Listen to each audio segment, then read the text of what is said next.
All right, so we're about a minute past 11. Let's go ahead and get started here. Leila, are you online? Are you able to hear me? I am online, yes. Wonderful. Okay. Well, let's go ahead and get this show on the road. Again, if you are having any sort of issues hearing me or seeing my screen, go ahead, shoot us a message in the chat, and we'll try to get that resolved as quickly as possible. Leila is going to be monitoring the Q&A. So if you do have any questions, feel free to go ahead and include those in the Q&A section, and we'll address those as we're going through. Really excited to get started here, and looking forward to just kind of, educating everybody as to what sort of resources are out there for communicating with your HOA, your condo, with your property management company, through your property management company, and that sort of thing. So let's go ahead and get started here. The first thing that I want to talk to is about the last year that we've had, right? It's been a heck of a ride. And I think one of the biggest takeaways is that community really, really matters. And one of the best ways to facilitate community is to leverage communication, right? Allow for residents to connect with one another, even if it's not physically. They're still able to communicate. They're still able to connect. They're still living in one centralized area, right? So I think that's really important. Also, as a community leader, you've got to be transparent. You've got to exude trust. You've got to provide support, and as well as various channels to let residents connect with management, with administrators, and vice versa. So that's kind of what's been the catalyst for this. As we're putting together this webinar, we're thinking about 2020, how difficult it was, and while there might be a light at the end of the tunnel, we're still very much in the thick of it. Some of us are just getting out of quarantining or lockdown in various areas of the country. So let's chat about what we're going to be talking today, what we'll be reviewing today. Pretty much this entire webinar is based off of questions that we get on a frequent basis about communication. Hey, how do I collect resident information? How do I make sure that it's up to date? How do I get residents to adopt our communication strategy? What are the components of an effective communication strategy? What are some things that we should be looking into? How do we update non-residents, guests, friends, family, prospective residents, prospective buyers, owners, that sort of thing? How do we connect with non-technical residents? This might be a 55 and up community that we're talking about. This might be somebody who just doesn't like email, doesn't use email. This might be somebody that doesn't have a cell phone. How are we going to be getting in touch with those folks? Then we've got lack of resident involvement. Looking forward to a couple of those poll questions that we've got about each one of these topics, because those are really going to give you a little bit of insight as to what other communities are struggling with as we're going through. So we do have a couple poll questions coming up here in a little bit. But ultimately, how do we improve resident involvement? And then we've just got some general FAQs, as well as a in-app preview. Leila's going to be instructing us through some of the Vinteum software, how that can help in some of these situations. And then lastly, we'll be circling back with some Q&A sessions. So next, let's go ahead and chat about the importance of communication. And what I'm going to do here is I'm going to start that first poll, and we'll go ahead and launch that. And let me know if everybody's able to see this, and then I'll publish those results here shortly. But ultimately, I wanted to circle back to a poll that we held in 2020. And we found that 84% of communities use a communication software, which is great news, right? It's good to have some structure. What was interesting, though, small communities typically didn't, right? So about a third of small HOAs did not have a solution. So small HOAs, about those less than 150 units, where 97% of large HOAs, so 500 and more units, did have a communication software. But one of the most interesting takeaways was that 20% of those communities had a desire for improvement in communication. They were not happy. While the majority had a communication tool, they weren't happy with it. So I think that's one of the biggest takeaways for us, right? And communication's huge. This is how we know about HOA dues, when board meetings are, what new health regulations or safety concerns are, and ultimately there can be very big impacts. Ultimately, I heard about this story, and this community was paving their streets. So they sent out a message, hey, everybody, we're going to be paving the streets. Go park across the street. And, so these homeowners started parking their cars across the street. And next thing you know, they started getting towed. And all of the cars got towed at $300 a pop. And the community was liable for this because they instructed the folks to park their cars. But meanwhile, they just said, hey, park them across the street. They didn't really provide any detail. But meanwhile, the HOA, the board did take this next step to establish an agreement with a local shopping plaza. But turns out the communication, the wires got crossed. And this all could have been fixed with proper communication channels. So, this is just one of a million instances where communication could go wrong. But it's really important to make sure that you've got those communication channels in place. And as we're looking at this poll, it looks like 91% are using email, which is fantastic. And then as far as the communication frequency, we've got some daily, a couple times a week, some monthly, and then some just, as needed. It might be pretty infrequent, it might be more frequent. So that's great. Thank you for those.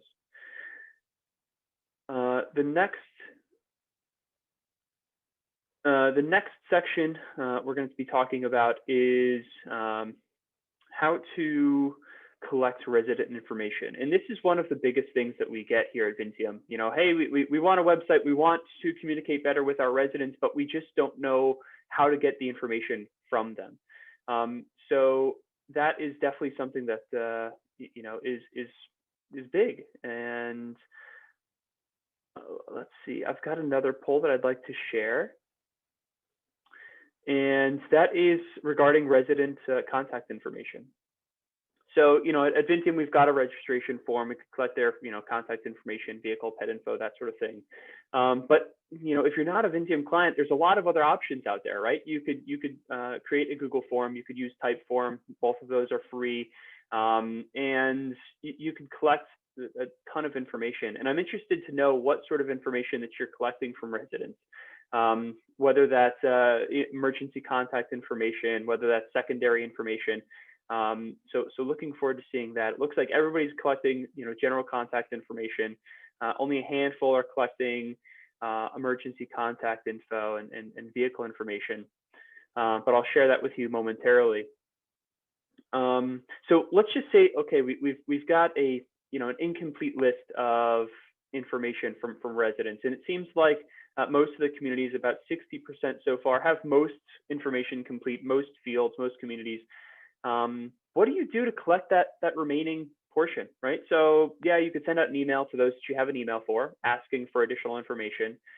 You could call those with phone numbers. You could place signs around the community, bulletins at annual meetings, with your mailer. Say, hey, check out this website.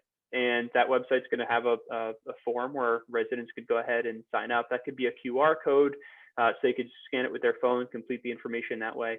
There's a lot of fun and interesting ways that we could collect information from residents. And one thing that we need to know, or that is also really important, is that residents know how to get in touch with you. And that's huge because, there's instances where a resident might leave the community. They're no longer there, but they still own the unit, and then maybe they rent it out. And I heard about this experience.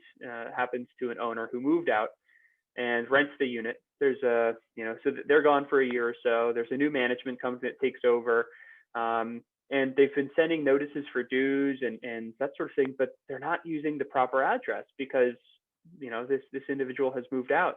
And while this resident would have liked to have paid their dues, they didn't have contact information for the community, for the board, for the property management company to update their contact information. So next thing you know, there's a lien that's been placed on the unit, all because of a miscommunication, because of improper information. And this kind of boils down to data decay. So HubSpot is a big data management company, and they say that about 22.5% of data is lost year over year. So if you have 150 units, after 3 years, you've only got the proper contact information for 68 units. So that is significant. You've got to always be updating your information, making sure that you've got the most relevant contact information. Somebody gets a new job, they might lose their cell phone, they might lose their email. So it's really important to keep track of that, as well as there's always residents moving in and out of communities, that sort of thing. So let's go ahead and I'm going to share the results here. And you'll notice the majority are including general contact information, which is great. Not too many are including vehicle information, pet information, but there's a lot of things that can be tracked. And then I'm glad to see that about half of the communities on the panel have mostly complete information in most fields, which is great news. So kudos to you. So next, let's talk about how to communicate and increase resident adoption, right? So one of the first things, we need to make sure that we're consistent, use the same channels, develop a strategy, and don't change those procedures too often. If you're always jumping from the one thing to the next shiny object, people are going to get confused. They're not going to sure what the best practice is for the community. So make sure that you're consistent.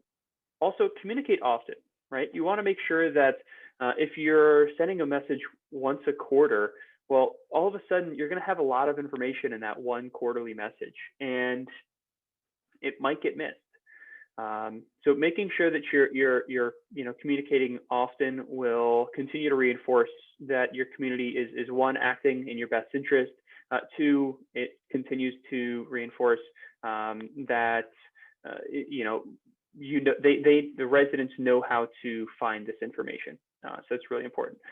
Also, we want to make sure that you're providing value. If you're sending frequent messages, but there's not really anything there, well, we might need to switch that up, and we'll provide some options on how to do that here shortly.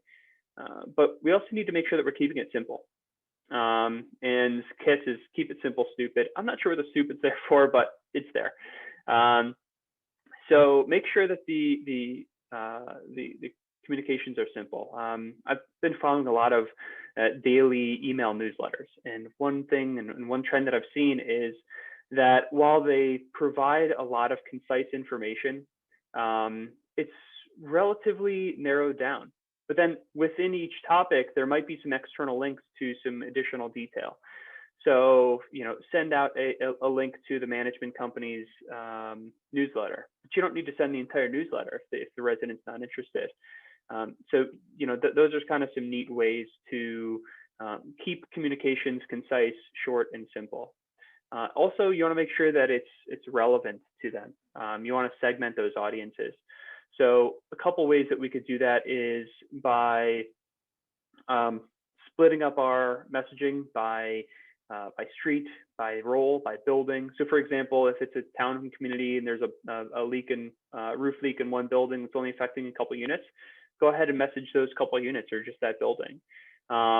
If there is a leak in a condo stack, what does that look like? So making sure that you're only sending relevant information. And we've got another poll for you here. So here, I'd love to know how you're segmenting communications, if at all. But taking it a step further from those one-way communications from the board to residents, how are you communicating with residents, or how are residents communicating with each other? How are committees chatting with other residents? One thing that's really important is providing them a platform to connect, to deliberate, to collaborate. If a committee is trying to make decisions on behalf of the Architectural Review Committee or putting together different events, how are they doing that? Making sure that they've got a platform. There's a lot of different tools out there. Vinteum definitely helps, but we also have tools like Asana, like Trello, which are kind of like project management tools, and they're really, really helpful. So looking at the poll, it looks like most folks are able to segment communication by profile, which is really, really exciting. And most don't have an area for residents or committees to collaborate. And again, there's a lot of different options out there for project management tools. This could be Asana, this could be Trello, this could be, even Google Drive has some great tools out there that are available. So I'm going to go ahead and share those results. You can take a look at those. And moving on from messaging and targeting, let's chat about how to update non-owners. So it seems like we're able to get in touch with owners relatively well, whether that's an owner, whether that's a tenant, what have you. But what about prospective friends, families, residents, prospective owners, that sort of thing, right? And having a public website is a great opportunity for you to save yourself some time, save your staff time, save the board time from silly requests, onboarding forms, application forms, that sort of stuff. These are things that just kind of bog down day-to-day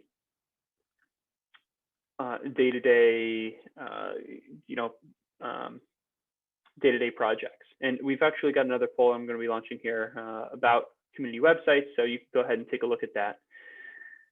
But in addition, how do you update tenants? Do tenants have an option of communicating with the board? One issue that we receive all the time is, oh, tenants are the worst. They never listen to the rules. They never follow the rules. Well, if they're not able to access the rules, then whose fault is it, right? Sure, they might have signed a waiver when they first joined the community, but ultimately, there needs to be reminders. They need to have access to the rules, and whether that's through a back-end portal or whether that's through a public-facing website, we need to be able to display those. So in addition, tenants, they still live in the community. They still need access to those amenities. That's part of why they're paying for the rent in many instances. So making sure that they have access to amenities reservations, they could have access to those mobile apps, that sort of thing, that grant them additional level of access. And then also having access for staff, making sure that they have access to things that are going on in the community, whether that be service requests, whether that be documents, that sort of thing. So you want to make sure that you have all of that there. So it looks like the majority, 64%, have a public-facing website, which is great news. That's really, really impressive. And it looks like the majority of these websites are hosted by the property manager. So that's great as well. So from here, let's chat about how to connect with non-technical residents. So this is a tough one, because we've been relying more and more on electronic means of communication. And we've got a couple different ways that we could connect with the non-technical residents. So, SMS is a big one. If they have a smartphone, which the AARP says that 77% of individuals of more mature residents have adopted smartphones, which is fantastic. And 83% of those send and receive SMS messages. So SMS is a good option. Now, granted, there's other options, right? So there's automated messages that could be sent. So in this case, if you don't have a cell phone, if you don't have a smartphone, if you don't subscribe to email, you still have to connect with people somehow. And a lot of times they do have a landline, they do have an office line. And that's a great way to get in touch with folks. So in a lot of instances, this technology will take a paragraph of text and send it out to residents directly to their landline. In addition, there's other ways that will actually record your voice and then send it out. So there's a lot of different solutions out there available to connect with non-technical residents that allows for quick means of communication. Now, meanwhile, there's always snail mail, there's always letters that can be posted around the community, but I think that the AARP is kind of suggesting that more and more people are adopting these these technologies. A lot of them are starting to download Alexas and smartwatches and really starting to engage more and more and more, which is fantastic news for an HOA, right? You could start leveraging these technologies to communicate with residents quicker. In addition, we have seen that mobile apps, so for iOS or Android, there's about 17% more engagement than on a desktop for this audience of mature residents. So while they might not have email or they might not have a desktop computer that they frequent often, they will, more than likely, or at least through this survey, they will have access to a mobile app, and they could go ahead and access that through their smartphone. So that's a fantastic opportunity for property managers to connect.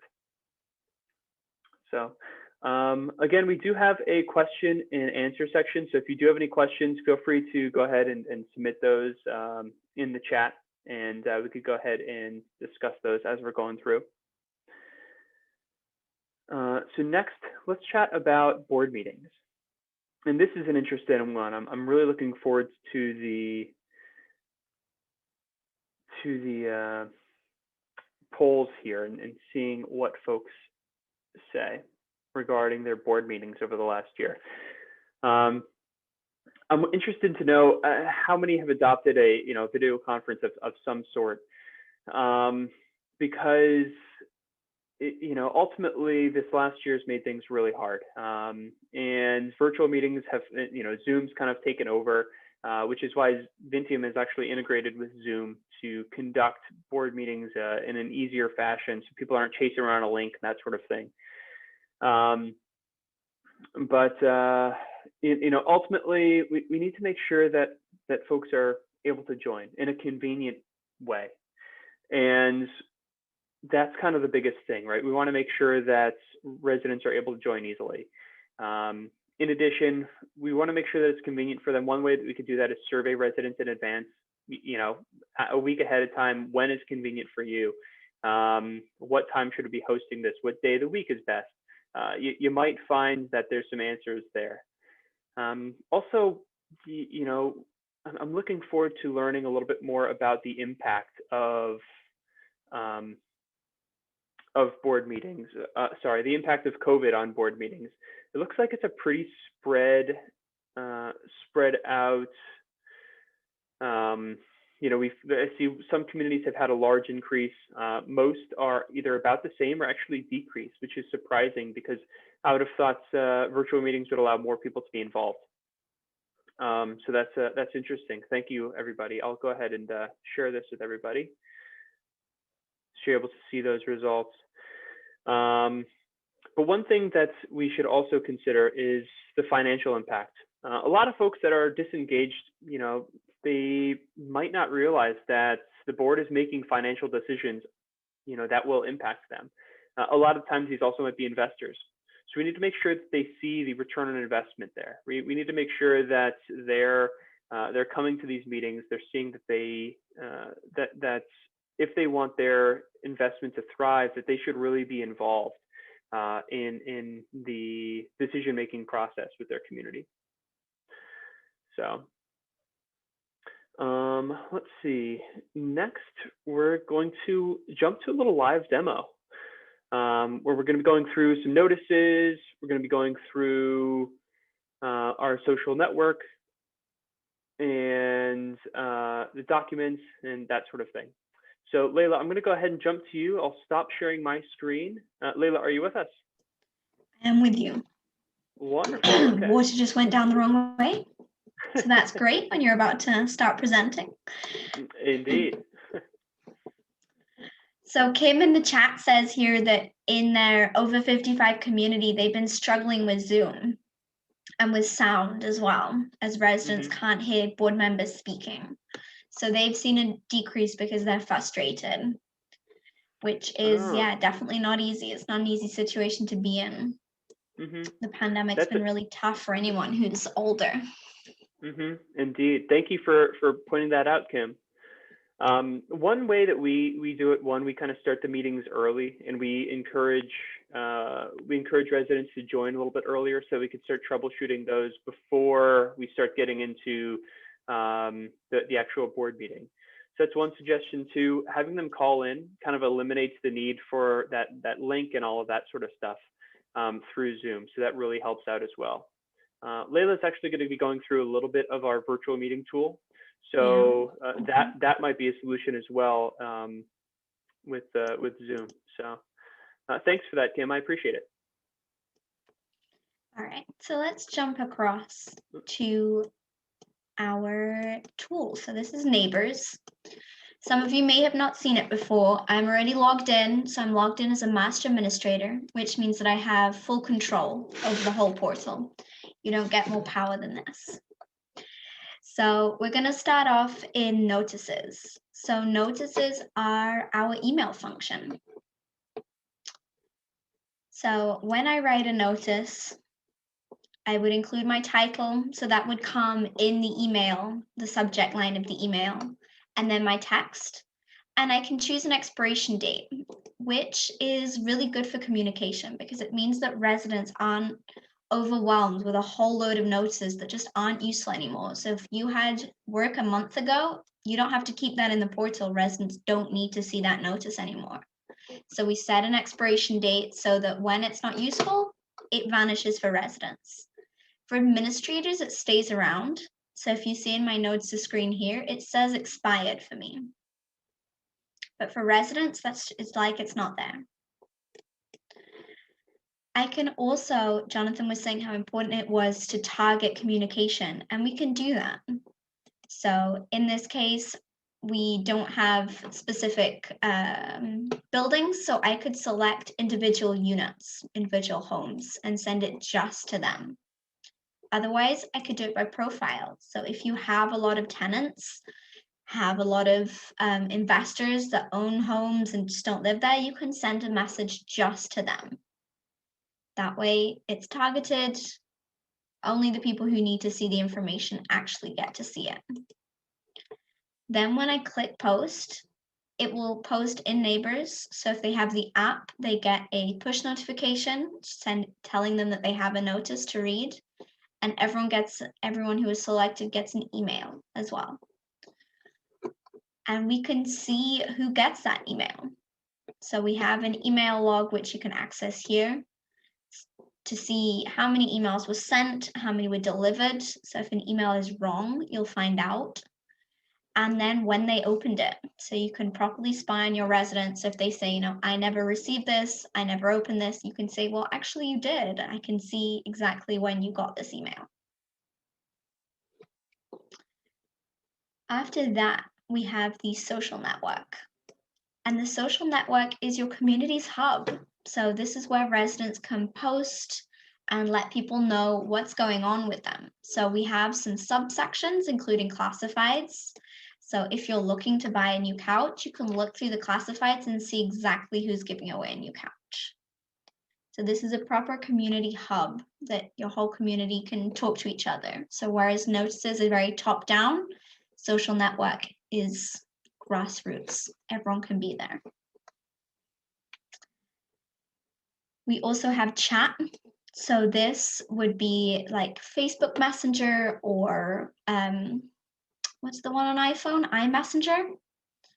So you can send messages to each other, and administrators can also create groups. So if you have a book club or committees, they can have their own group chat, which would always have an administrator in it. So you would know what's going on. No one can revolt against the board. But they can have a discussion about when they're going to next meet for book club and what book they're going to read. I'm going to skip around a little bit here. So let's go into text messages. So with text messages, we can set up automatic texts. So with that, it means that if a resident books the tennis court, you can set it so that they get a reminder, because there's nothing worse than someone booking an amenity and then not showing up to use it, and it just sits there empty. It doesn't need to happen anymore because they would get a text saying, you've booked the tennis club. oh yeah, let's go. But you could also use text messages to let residents know if there's a semi-emergency, I guess. You wouldn't want to send a proper emergency by text, but if a tree has fallen but it didn't cause any harm, then send a text message. Let them know that the road is going to be shut for a little bit. So we would click on the green plus button, and then you can select who it goes to. So in this account, I have 3 different communities. So I can send it to either one community, all 3, or I can select specific recipients. So anyone with a cell phone number will appear on this list, and I can send a text to them. But if it is a true emergency and someone's car has been crushed under the tree that has fallen, then I might want to send a smart call. So a smart call would be a automated voice, so a Siri or an Alexa kind of voice, giving the resident a message when they pick up. So that could be used in a more serious emergency. Otherwise, you could pick up your phone yourself and call them, but obviously that would cost you, whereas sending a smart call, it only costs the community, I suppose, not you personally.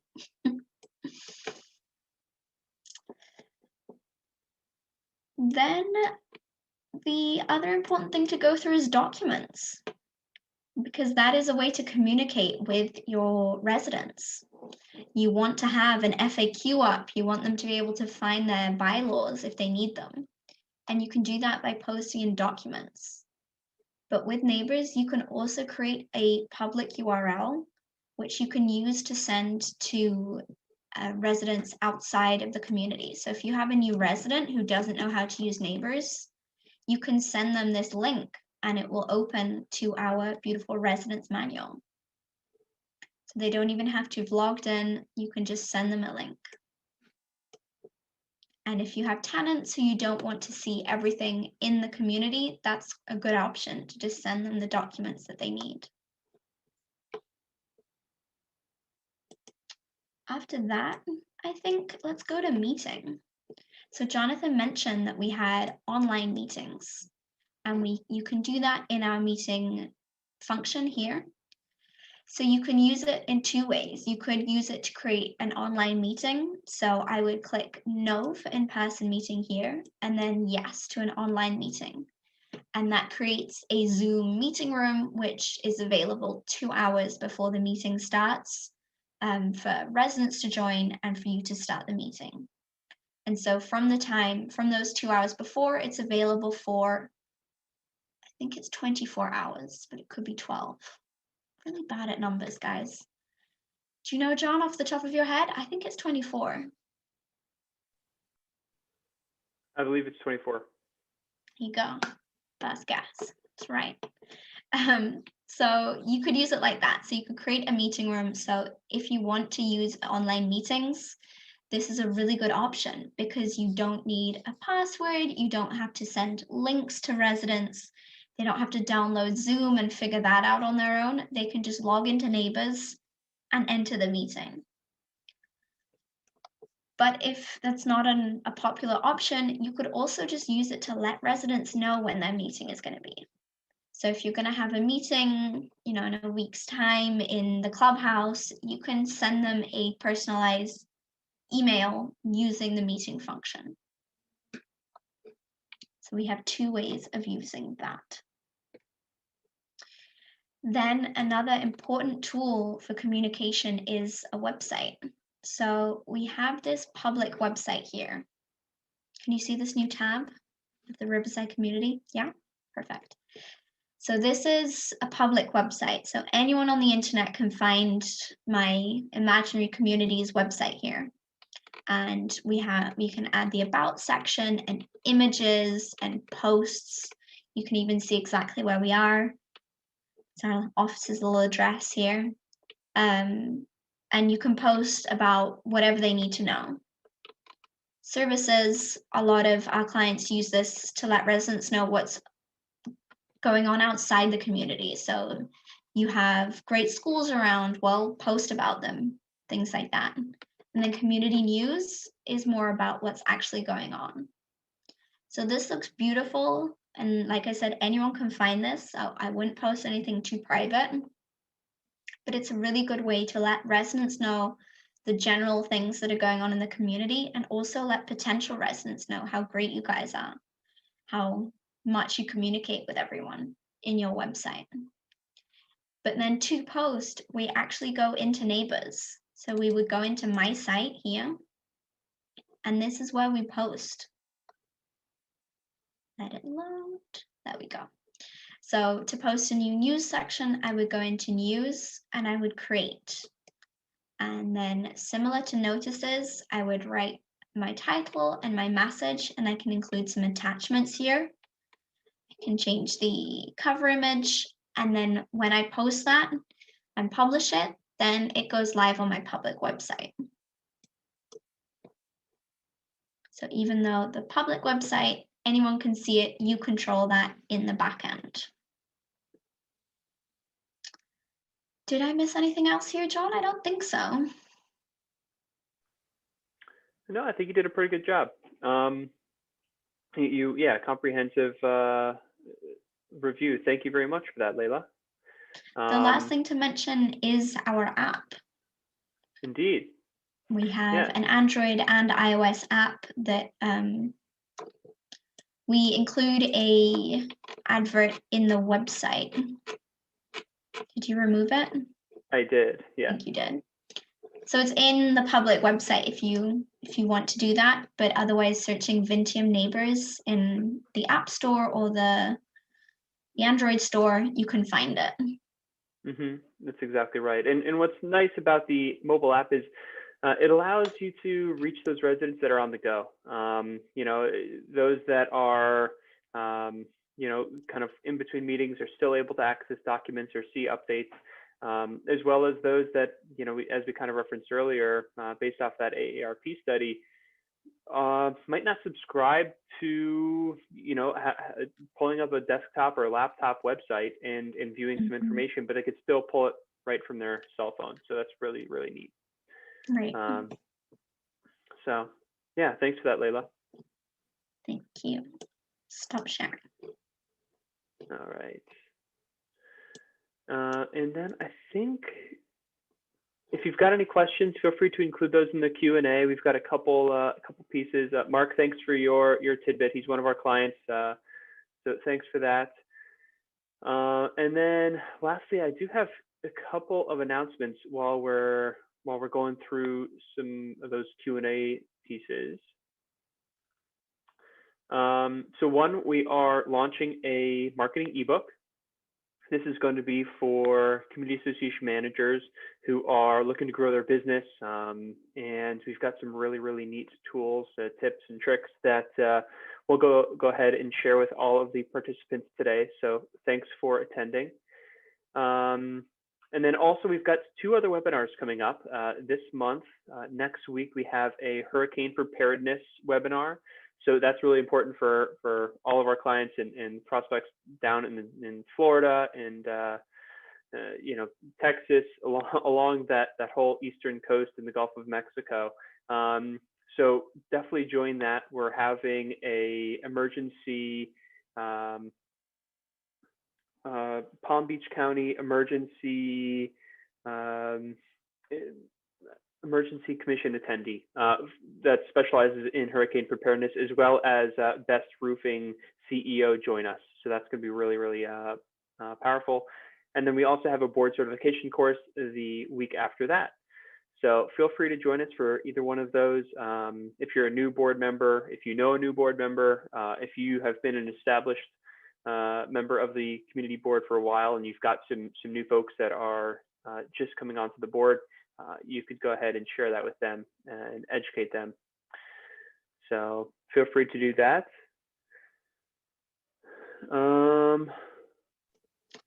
Thank you very much. What the biggest communication problem that people's community faces, and Tony let us know that it's reluctance to change because it would mean changing the bylaws, which is definitely a struggle. No one wants to spend time trying to change rules. So change is always tough, and I see that a lot with clients that join Vinteum. that Mm-hmm. their residents don't want to do it in a new way. Mm-hmm. And what I find is that if boards really start to use it, if they start to send emails in one way, then residents kind of have to go along with it because that's how they get their information. Mm-hmm. Yeah, and that's kind of what spurs adoption moving forward. Exactly. So yeah, I think that you're right. There's definitely some reluctance and resistance initially, but once the change is made, it makes things a lot easier. Tony, thinking about your bylaws, there's a lot of different options now available for online voting, and depending on the state that you're in and depending on the bylaws, that might be an option for you, making it available to for residents to make those adjustments virtually. So thanks for that. Seen some other ones come in. Yeah. Mark, looks like we don't have all of the email addresses for residents. And yeah, that's definitely an issue. But perhaps we could leverage some other tools in order to get those email addresses for you. So that might be something that we could do, as we were discussing earlier in the presentation. And then we've got another from Bill. Again, kind of referencing that resistance community, not really wanting to change quite yet. But I do think that there are a lot of opportunities in technology, and maybe you start small. Start with a maybe with just an email newsletter, and then kind of slowly build up from there once people get familiar with it. But I think it is important to have that communication strategy in place, something that the board is all agreeing with, right? I think it doesn't need to be cutting edge, but I think that just having small steps, once we've hit certain milestones, whether that's time-based or whether that's adoption-based, right? Like once you have 75% of the residents' emails, well, maybe then you start adopting, some SMS or smart call technology as well, moving up that way. So thanks for that, Bill. Do we have any others? Kim says that, yeah, she has residents that are afraid of telecommunication and Zoom, and they need to be shown how to use it, and they can't visit every home, which again is something that we've encountered before. Board members that have had to go and talk to every single resident or a lot of residents to show them how to use Vinteum or Zoom or whatever it is. Mm-hmm. And what we do to help is we can offer a video of how to use Vinteum in our case, but maybe that's a good option. There are softwares that you can film your screen and you can show them step by step how to do it. So from, opening Google until opening Zoom or whatever the steps are. My aunt, for instance, she's not very good at a computer, so I guess it was my cousin set it up so that when she opens the internet, it goes straight to her email. Having something like that is helpful because she doesn't need to think about the link or anything. It goes straight to where she needs to be. Mm-hmm. And showing people the steps might be a helpful tool for them. Saving it as a favorite. What do you think, John? I think that's great. Yeah, and I also think that there's other tools available that don't require any sort of login. That don't require you to download Zoom, for example. So Vinteum, if you're already in, you could access your virtual meeting. But I'm thinking of other tools. Google Hangout is one that I've heard a lot of. I don't think that requires a login, although it does require a Gmail account. There's another tool which we use occasionally called Whereby when we're conducting demonstrations for prospective clients and they don't subscribe to Zoom or they're not familiar with Zoom. That's kind of our preference, and all it takes is that link.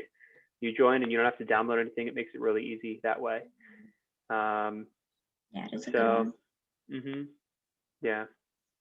So there's ultimately, communication is not easy. And going back to the beginning of the presentation, a lot of people have communication software, but not everybody's happy with the results. So thank you everybody for attending. Hopefully, there are some good takeaways here, and everybody learned a little bit of little something that they could then bring to their community and improve communication there, because it's really, really, really important. Is there anything else? Any other questions from the attendees? Doesn't look like it. Well, thank you everybody for attending. We appreciate it. If you do have any other questions, feel free to reach out to us. You can reach us at us@vinteum.io. Leila, would you mind typing that into the chat so everybody has access? Perfect. Yep, just done that. Or you could go ahead and give us a quick buzz, and we'd be happy to chat through some of those communication related issues that you may be having. So thank you very much. And everybody have a wonderful day. This meeting will be recorded. We'll throw it up onto our YouTube account, and you can view it or share it with some of your other administrators at a later point. We'll be emailing it to you as well. Indeed.